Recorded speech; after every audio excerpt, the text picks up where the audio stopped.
So I sat in the plane when I was in the plane. Two white British were sitting next to me, and I was very nervous just to talk to them because of my poor English and my accent.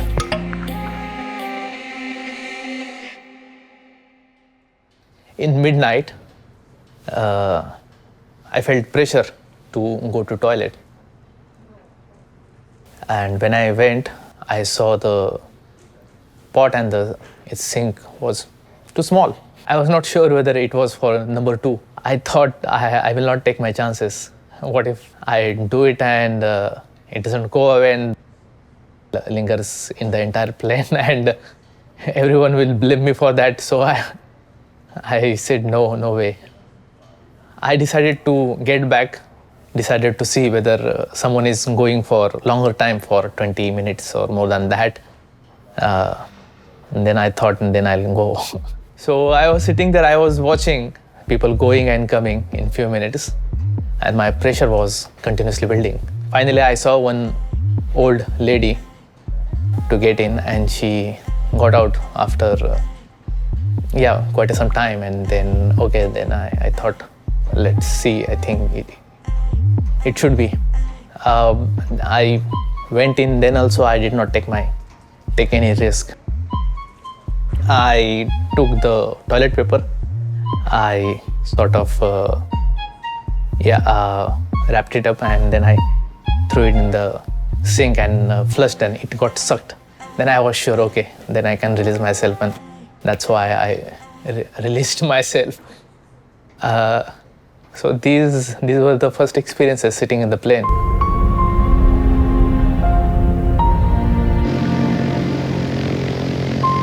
I landed Great Heathrow London airport in the morning, and I was standing there on the immigration line. So before coming to London, everyone in India, they told me, if you fail to answer the questions to immigration guys, then they will send you back. So my concern was, how will I understand their accent? What if I don't understand their accent? And because of the poor English, I had to write everything, all the probable questions, and I had recited, with the help of my old technique, all the answers. So I was memorizing all the questions and answers while standing in the queue. And to my surprise, the officer, he did not ask me anything. And then I went ahead.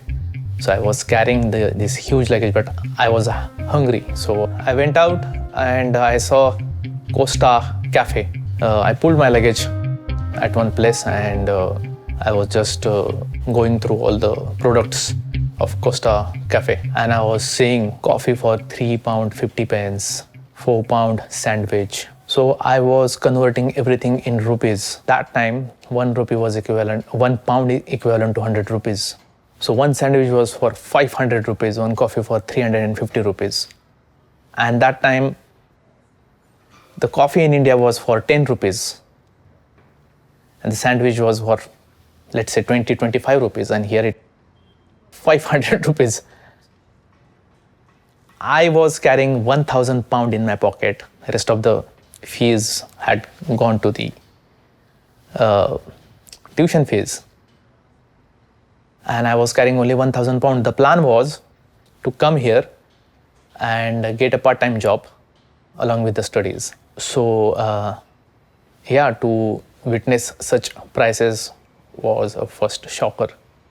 So I asked the Costa lady, to give me one particular thing. She said something which I did not understand. A British lady with British accent. So I did not understand. So I panicked. So I pointed out the same thing again. She again said something. Because I was already panicked, so I panicked more, because again I did not understand what she said. So I again pointed the same thing. And then after that, she was like, okay, forget it. Fortunately, one Indian guy was there. He came to me and he asked me in Hindi, what do I want? So I said, okay, brother, give me this thing. See, he said, no, this is frozen and I cannot eat it here. So I asked him, okay, give me whatever it is, that I can eat and whatever is cheaper. And I began to have my breakfast, and I received a first call from India, and the gentleman was Asif. So Asif was the guy who was working in a multiplex in City Pride Kothurud, Pune, and I happened to have a friendship with him. The reason I'm mentioning his name because he said one such thing, such powerful thing, which made huge impact in my life. He said, you have got this opportunity, no one gets, now you are there, make it worth, otherwise don't come back to India. So try to give your best shot, be something, be someone, do something good, make your parents proud, make all India proud.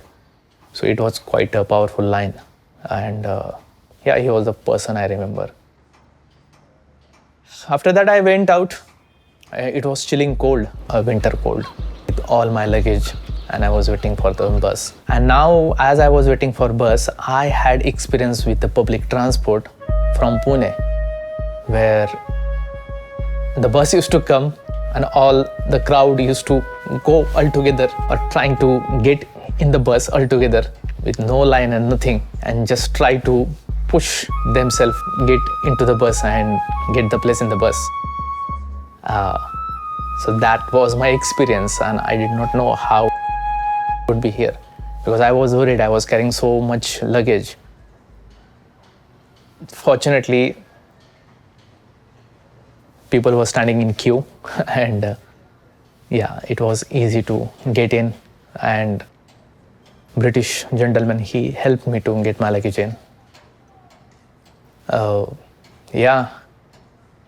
I began my journey towards Coventry. I was traveling through London. I was witnessing all these historic great buildings and places. It felt like a Disneyland trip. It was so beautiful. I mean, I've seen all these places only in books and the movies and in the media. And such a beautiful thing.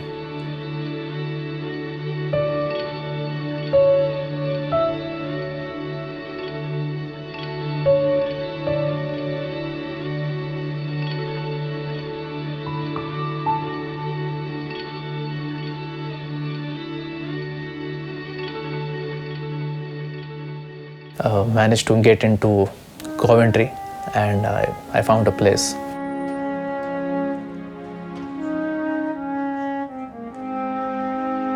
After first few days of the registration with the university and everything, the most important thing was to find a job in the part-time job. And I did not know the process, how the part-time jobs would be there, although there was some information which was given to us in the university, but desperate to get a job for the finances.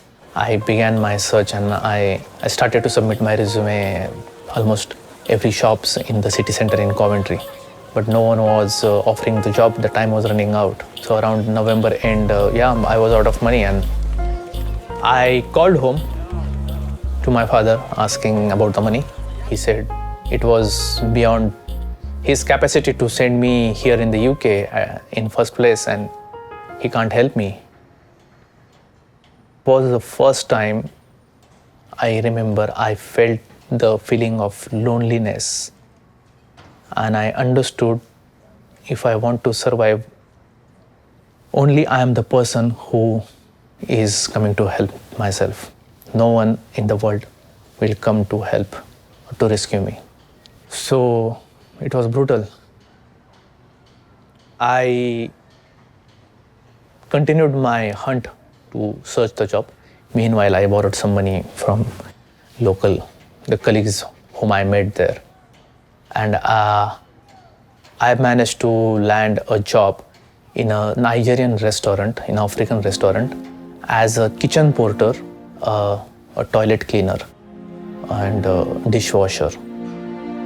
That was the only option I had to survive.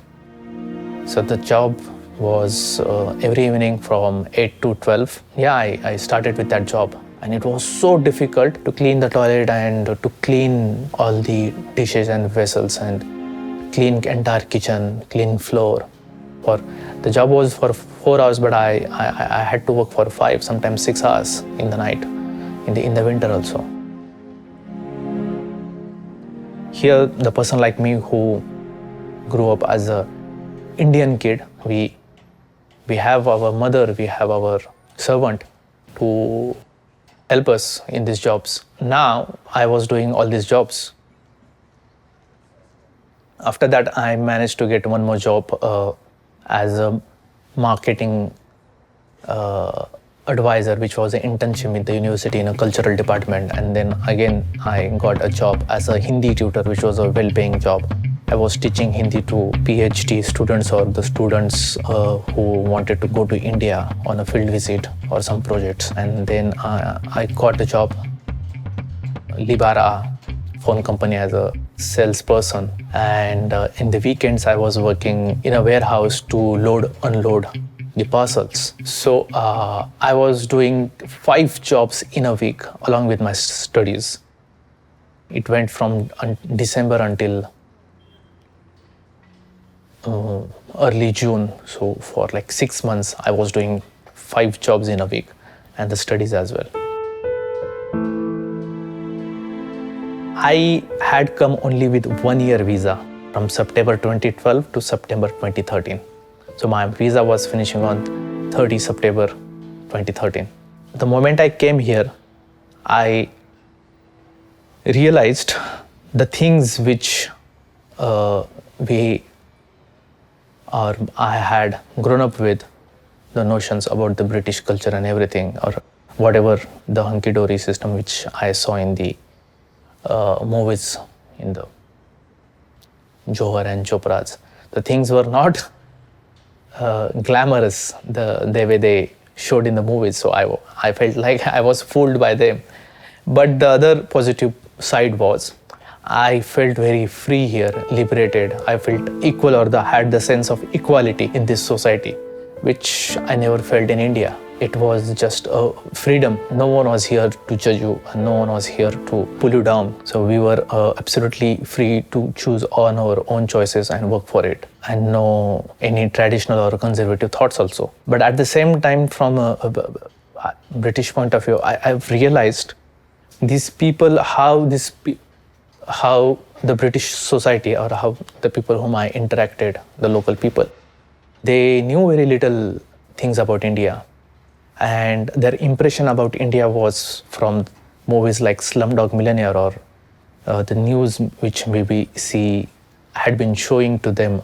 And most of the news which had been shown are on the negative issues such as rapes or poverty. People from the older generation, they were under impression still in India, people, they travel on elephant and they are snake charmers.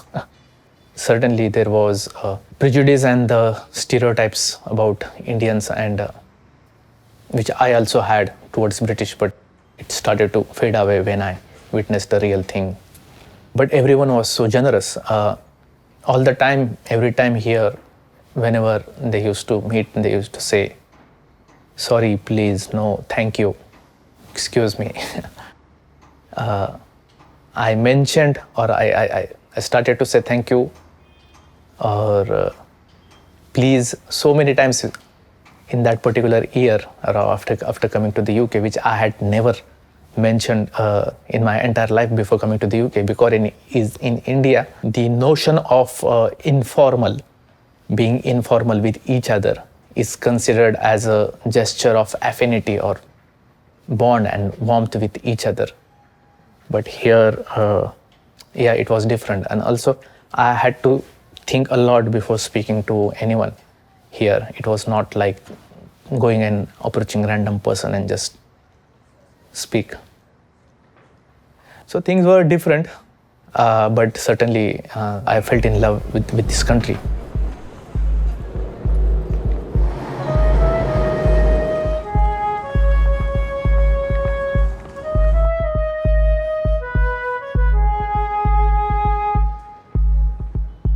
I decided that I would like to develop my career here.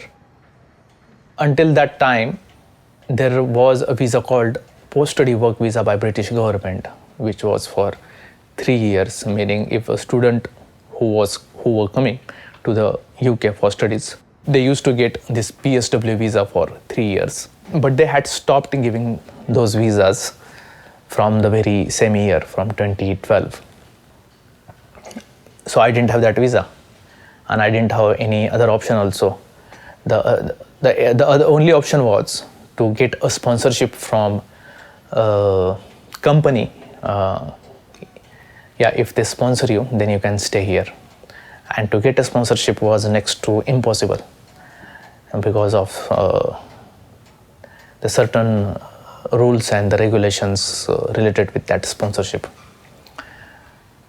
So how to live here, how to survive after that 1 year of visa? I used to check updates on government website all the time. So on 1st of March 2013, they released one update. It was related with the graduate entrepreneur visa, meaning if a student is graduating from the UK, and if the student has a business idea, which is viable, and the student has experience to deliver that. So such 1,000 students across the UK were supposed to get sponsorship from the universities, meaning 10 students per university. I found a ray of hope in that visa. On the very day, in the afternoon, I went to university asking about this visa, and the university officials were also not aware of these new visa rules and this new visa.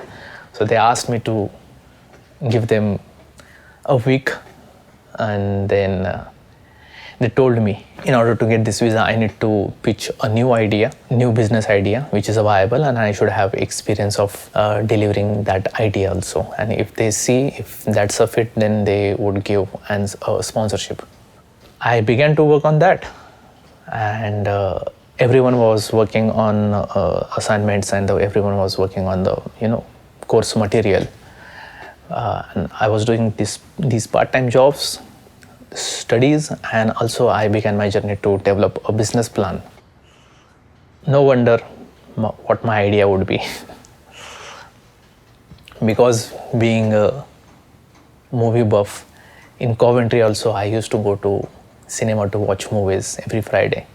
And there I realized very few people, they are aware of Indian movies releasing in the UK. So I realized I can work on this idea. So the idea was called IndianMovieFriend.com, a ticketing portal for Indian movies and events. I had decided to stop all the jobs from June onwards, because in the month of August there was submission of our final project, which was a dissertation. So to focus on the project and the interview preparation for this graduate entrepreneur visa, I did not work. I decided not to work in July and August. So I had worked for this 6 months until June, and I saved as much money as I can to survive in order to next 2 months. I was busy in preparation of the business plan.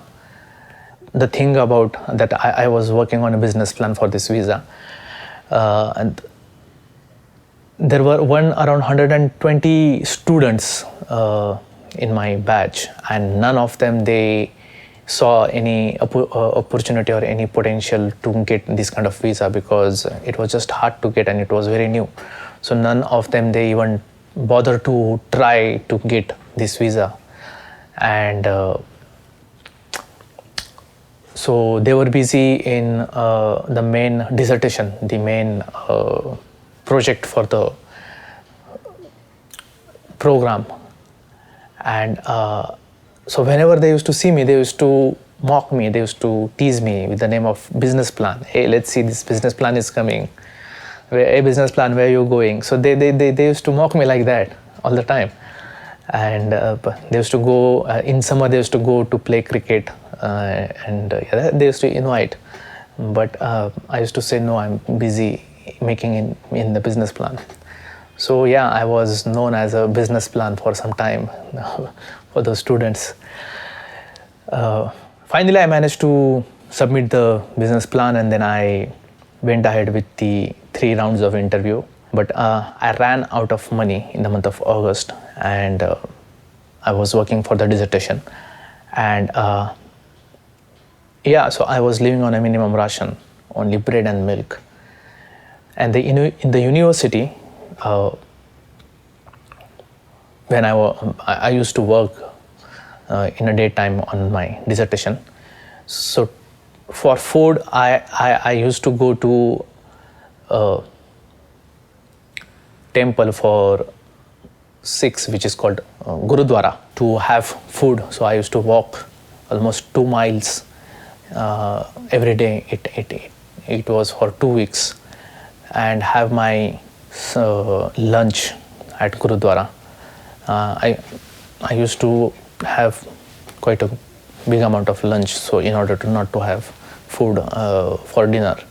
So I did that for 2 weeks, and that's how I survived in the month of August. And I finished the final proposal, and then I submitted. So I was waiting for the result for my graduate entrepreneurship thing. It was already September, and late September. Meanwhile, after my submission of the project, officially the term for the semesters, that it was finished, and I had this remaining time. I began with my part-time jobs again, and I was waiting for the result for the graduate entrepreneurship result. I did not want to quit, so I thought to fight until the last moment. So my visa was running out on 30th September. I booked my flight to India 30th September, the very last flight, around 11 p.m. And I thought, let's see what will happen. And to my surprise, on 24th of September 2013, I received email from university, and it said that they liked my idea and they would like to sponsor me for my business, and they were happy to award me graduate entrepreneur visa. It was very happy moment. I was very happy about that.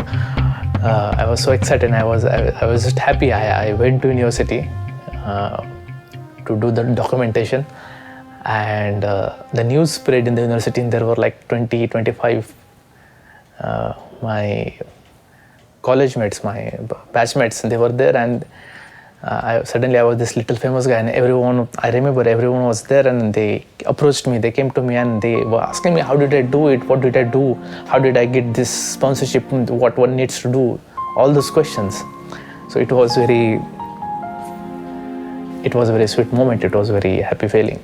It took place. Then I informed my family, and then I cancelled all my travel arrangements in India, and then I went to university. I told them, okay, so I can apply for a visa in December. After 3 months, there were some protocols to be followed, 90 days period after the sponsorship letter. And my visa was finishing, so I asked them whether I can stay here and attend my graduation ceremony in the month of November, and then subsequently make application for this visa in the December. And they did not say no for that. So there was one lady where the place where I was living, she was also immigration lawyer, so she suggested a way to have a visa called a bridging visa from September to December. So university officials, they also didn't say no for the bridging visa. So I applied for the bridging visa, and I remained in the UK. I was doing all my jobs. And the convocation ceremony took place in the November. They were charging a few £100 for the graduation ceremony coat to give on rentals for that ceremony, and I did not want to invest my funds in that. So there were like 1,000 students who were graduating, and I was the only student who did not have the graduation ceremony gown. त्यानं कॉन्व्हेकेशन आम्हाला बोलावलं होतं, पण आम्ही कॉन्व्हेकेशनला जाऊ शकलो नाही, तर पैसे नव्हते. त्याचबरोबर त्याला कॉन्व्हेकेशनसाठी ते विशेष ड्रेस असतो त्या देशाचा, तो पण त्याला ड्रेस घ्यायला त्याकडे पैसे नव्हते, आणि पैसे मागणी केली, पण नाही रे बाळा, आपल्याकडे तेवढे पैसे नाहीत, तर राहू दे तसं साध्या ड्रेसवर जा म्हणून सांगितलं. त्यानंतर त्याचं कॉन्व्हेकेशनचं आम्हाला व्हिडिओ शूटिंग लाईव्ह मध्ये दाखवलं. आम्हाला खूप आनंद झाला. I thought, okay, the significance of the coat is only for the photo opportunity. So after the ceremony, I thought I'll borrow the coat from my friends, and I took photos, and then I went ahead with the graduation ceremony, and then I later had all the pictures with the gown with my friends.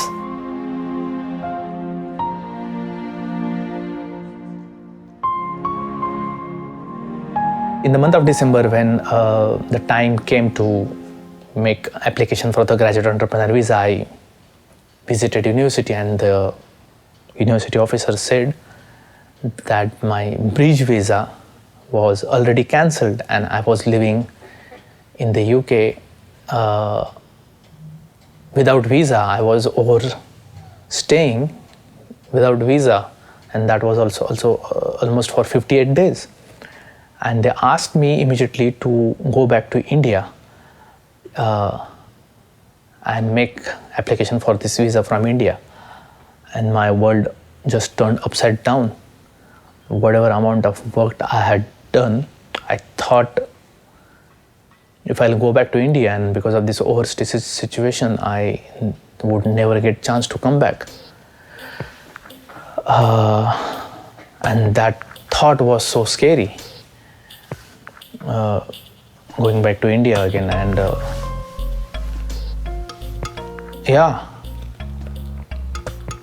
and I asked them that whether university you were okay with that, but they